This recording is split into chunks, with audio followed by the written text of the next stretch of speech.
ఈసారి ఛాంపియన్స్ ట్రోఫీకి పాకిస్తాన్ ఆతిథ్యం ఇవ్వబోతోంది. కానీ పాక్లో టీమిండియా ఆడేది అనుమానమే. రెండు దేశాల మధ్య ఉద్రిక్తతల కారణంగా చాలా ఏళ్లుగా పాక్లో భారత్ పర్యటించలేదు. ఛాంపియన్స్ ట్రోఫీ కోసం కూడా పాక్కు వెళ్లడం కష్టమే.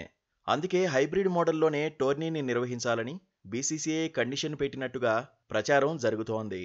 భారత్ ఆడే మ్యాచ్ల వరకు తటస్థ వేదికల్లో నిర్వహించాలని కోరినట్లుగా కథనాలు వస్తూనే ఉన్నాయి.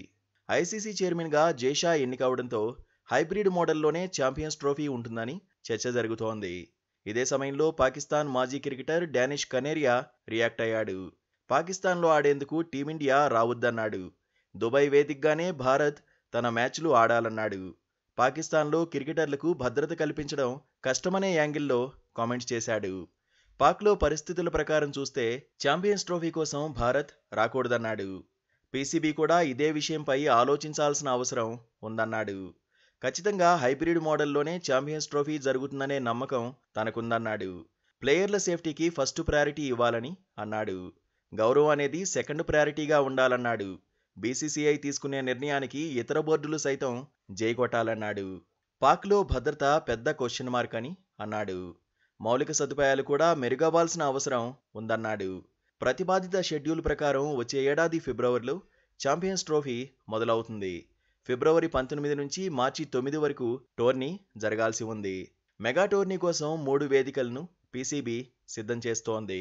ఛాంపియన్స్ ట్రోఫీలో భారత్ పాక్ మ్యాచ్ మార్చి 1న జరిగే అవకాశం ఉంది.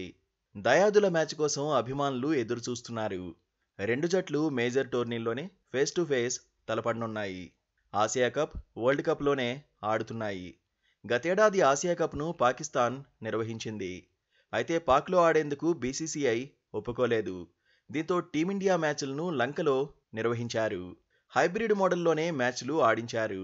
ఇప్పుడు ఛాంపియన్స్ ట్రోఫీ కూడా అదే పద్ధతిలో జరుగుతుందనే అంచనాలు ఉన్నాయి. దుబాయ్లో లేదంటే శ్రీలంకలో టీమిండియా మ్యాచ్లు ఉండే అవకాశాలు ఉన్నాయి. మొత్తంగా పాక్లో మ్యాచ్లు ఆడకూడదని బీసీసీఐ ఫిక్స్ అయినట్లుగా చర్చ జరుగుతోంది. ఇప్పుడు పాకిస్తాన్ మాజీ ఆటగాడు డానిష్ కనేరియా కూడా టీమిండియాకు మద్దతుగానే మాట్లాడాడు. పాకిస్తాన్లో భద్రతపై అనుమానాలను వ్యక్తం చేశాడు.